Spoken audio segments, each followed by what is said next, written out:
Mesdames, Messieurs, bonsoir. Bonsoir Gaël Le Dantec. Bienvenue au Théâtre des Sables, à l'Étang Salé.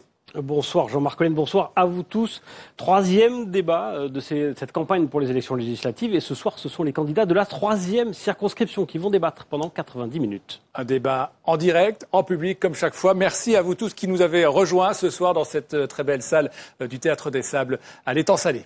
Et bonsoir à tous qui nous suivez sur Réunion Première, que ce soit en radio, en télévision, sur notre site internet ou encore sur Facebook Live. C'est un débat à 11 que nous vous proposons ce soir. 11 candidats dans cette troisième circonscription. Ils vont nous rejoindre à présent dans l'ordre fixé par le tirage au sort. Philippe Poirot, il est le candidat de l'Union populaire et républicaine, le parti de François Asselineau. Professeur de musique, il était déjà sur la liste UPR aux élections européennes. Bonsoir Monsieur Poirot.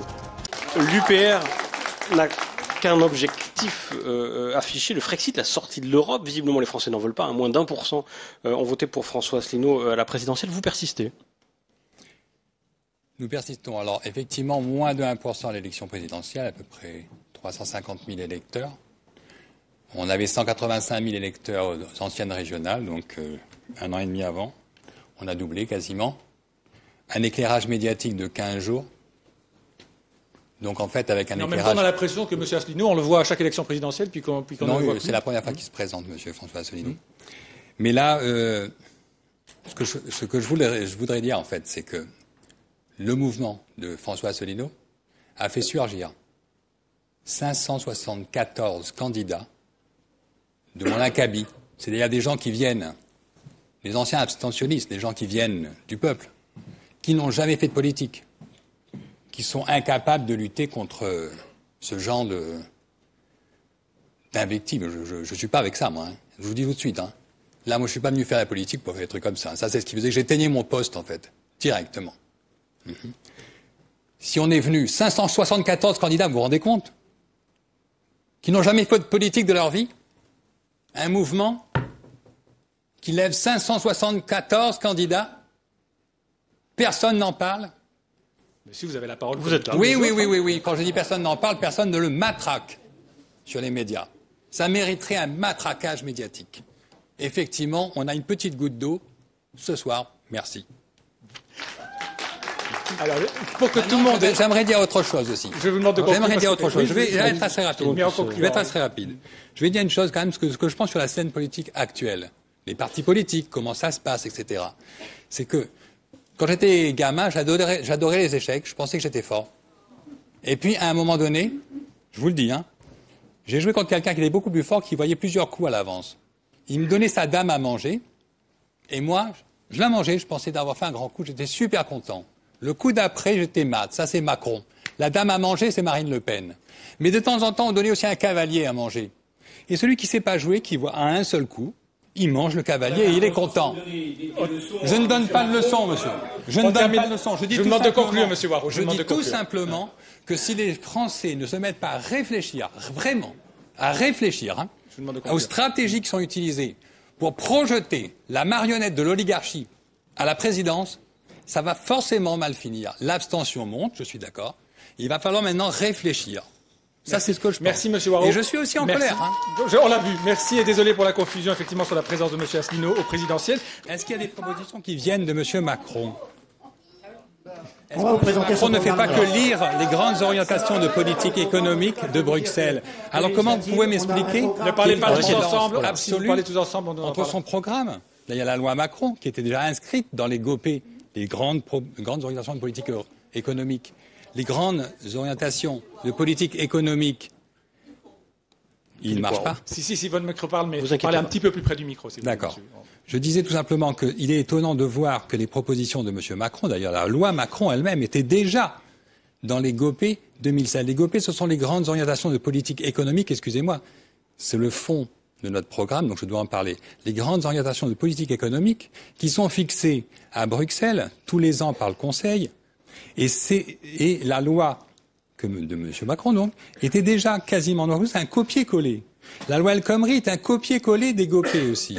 Et là, tout d'un coup, les grandes orientations de politique économique de Bruxelles, qui sont sorties il y a quelques jours, eh bien, comme par hasard, on retrouve les proposition de M. Macron. Alors la question que je pose, moi je pose cette question, j'aimerais bien qu'on me donne une réponse, parce que c'est à cette question que j'aimerais comprendre.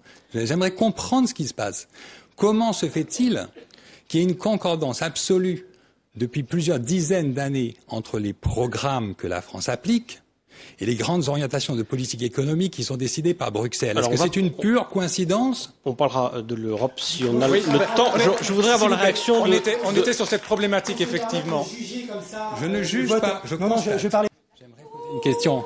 Madame Bassir, vous parlez donc de toute cette austérité qui nous tombe dessus. Je suis d'accord, tout le monde l'a constaté, on le voit. Mais vu que, monsieur le député, vous avez passé 5 ans donc à l'Assemblée, est-ce que vous pouvez me dire cette austérité en fait qui nous tombe dessus, en fait, qui découle directement du pacte de stabilité et de croissance qui a été adopté à Amsterdam en 1992, je crois. Je voudrais vous dire quand même, c'est super important ce que je dis. Lui, il a été 5 ans là-bas. Quels moyens il avait pour lutter contre ces plans d'austérité qui nous sont dictés de là-haut et qui sont devenus encore plus contraignants depuis 2012, puisque maintenant, si on ne les exécute pas, la France est condamnée à payer des amendes jusqu'à 0,5% du PIB, c'est-à-dire 2 milliards et quelques je prends la position de l'UPR. En quelques mots. Ma question est simple. Quel moyen d'action en quelques mots, Jean-Jacques Vaudy, et on va faire tourner la parole après, si vous voulez bien. Alors, moi, je dirais simplement. On va y venir. Une brève réponse de M. Vaudy sur l'interpellation sur la dictée des règles européennes. Alors, si je suis sans étiquette, cela fait sourire à quelques-uns parce qu'ils ne savent pas ce que ça veut dire. Alors, je leur dirais tout simplement. Je voulais bien répondre à la question de Philippe Poirot assez rapidement. Essayer de répondre à cette question. Je leur dirais tout simplement, je vais du moins essayer d'éclairer la compréhension de quelques-uns, de dire que certaines règles, effectivement, qui s'imposent à nous venant de l'Europe ne sont pas celles que je préfère, ni même celles que je soutiens. Et si je suis dans une position telle que celle-là, c'est que demain, quand on voudra nous les imposer par une voie législative, j'aurai la liberté non pas de suivre mon parti, mais de m'y opposer. Et donc c'est très clairement cette position qui est la mienne. Merci, concernant juste une petite remarque, quand même. Excusez-moi, il y a une partie de ma question. Excusez-moi, monsieur Vaudy, excusez-moi. Philippe Poirot, s'il vous plaît. Philippe Poirot, non, monsieur Poirot, s'il vous plaît. Il faut qu'on puisse passer. Non, s'il vous plaît. On va passer sinon on va passer tout. Effectivement, on ne répondra absolument pas à la demande du public. Je suis désolé, je dois le dire. Non, monsieur Poirot, s'il vous plaît. Je viens de dire vous avez eu la parole. Maintenant, on va partager ce temps de parole. Monsieur Poirot, non, là, vous ne respectez pas la règle. S'il vous plaît. Vous ne respectez pas la règle, on doit partager le temps de parole. Philippe Poirot, c'est à vous pour votre conclusion. Moi, député, 1 minute. Si un député UPR arrive à l'Assemblée, nous voulons inscrire dans le débat les questions fondamentales suivantes. Avons-nous, oui ou non, intérêt à rester dans l'Union européenne? Et avons-nous, oui ou non, intérêt à rétablir une monnaie nationale?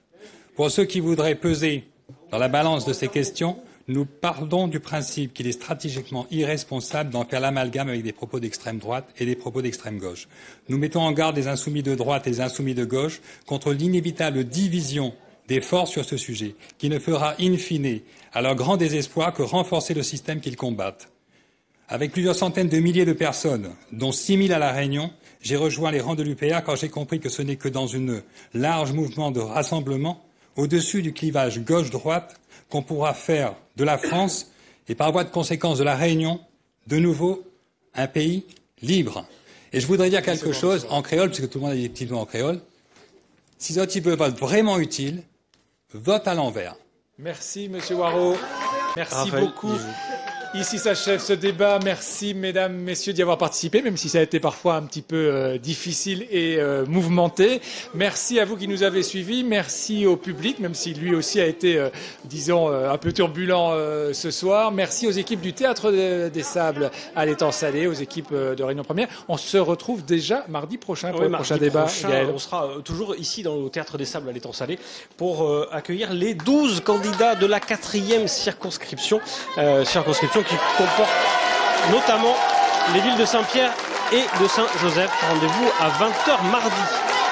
Et si vous voulez, si le public nous laisse terminer, si vous voulez participer à ce prochain débat, eh bien vous pouvez téléphoner ou écrire aux adresses qui s'affichent. Bonne soirée sur Réunion Première. Merci, bonsoir.